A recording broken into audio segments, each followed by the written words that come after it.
Up next, we have Washington and the Philadelphia Eagles. What's the deal with Philly in the first half this season? They have just the worst stats out of any NFL team, and only first half stats, but just the absolute Right. worst out of any team in the NFL this year. Well, they just can't seem to get a running game going. Yeah, which is surprising. I mean, Yeah. honestly, very surprising. And I know Jeremy Matthews is kind of like the third setback, but he's honestly not a bad back. Like in between DeMarco and Darren Sproles and then Jeremy Matthews, and I don't even know how much I want to delve into that because first of all, we talked about it last week, and I think this is what everybody's talking about is what's the deal with? I'm gonna go Jerry Seinfeld now. What's the deal with the Phillies run game? That was the DeMarco worst Murray. Seinfeld. Yeah, it was pretty bad. It was pretty bad. Um, Uh, yeah. But yeah, I've said it already. I thought DeMarco Murray was overrated already because the offensive line and in Dallas and all that. But it is surprising just how bad that it's been. It's just been miserable. Let's see how many yards he got. 36 yards. Only had 8 attempts. But I mean, the reason they quit giving him the ball is because after 8 attempts, you only have 36 yards. Well, and I think they stopped running it so much too because by the second half they're Well, they playing. got behind. Yeah, they Right. have to play catch up, which they did catch up. Sam Bradford looked like garbage. The first half, second half really He stepped looked it up. better. I think the catching up is more of a testament to the fact that the Redskins are also bad. Yeah. More so than Philly being good. Yeah. I mean, the Redskins almost gave the game away and saved it from going into overtime in like the last 30 seconds. As much as Redskins or Washington are looking pretty bad, or I guess almost to be expected. One player in particular who isn't, Pierre Garcon, I think is honestly as a very top-notch wide receiver, and he's their one saving grace, and the Cousins to Garcon connection is probably the only thing keeping him alive, honestly. And do you think that they could benefit more once Deshaun Jackson gets back, where they got like that dual threat on the outside with? Yeah, I mean, they'd be better off with him than without him, right? At the very least. You should hope, or at least I would hope so. But I also don't know what kind of I guess, great connection that Kirk Cousins and Jamison Crowder, I believe is his name, kind of stepped up in this game. He actually had like a few more yards than Garcon, but I mean, they really just don't have that number 2 guy. I mean, if you look at their receiving stats, I've got pulled up just for this purpose.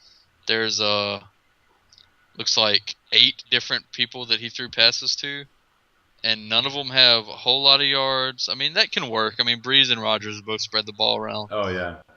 But I mean, it's just like there's no clear number 2, and they're clearly searching for it. Because even in those systems where the ball gets spread, you usually have like a 1-2-3 system, and then everyone else might get the ball a few times a game. But I don't think they've really entirely developed that system yet. They're still looking for that guy, you know. It almost makes me wonder if you could say this about like any team realistically. Like, oh, if you just had that one specific player and this and that. I feel like Pierre Garcon is really the real deal, and it's almost like unfortunate that he has to be on Washington when Washington is going through this kind of grace period of like maybe not having like a real identity yet amongst themselves and really trying to figure out like what they want to do as an entirely team, because I mean they've been going through a lot of struggles for the past 4 years, and really still trying to hang in the balance for it. And is Kirk Cousins the right answer? I don't know. The one good thing is that at least they've got a little bit of time with Garcon, because he's not 30 yet. I think he's 29. So they can kind of piddle around and try to get it together for a couple years. But after that, you got to think, if they haven't shown any progress, in 2 years, he's going to be ready to go. Yeah. you know.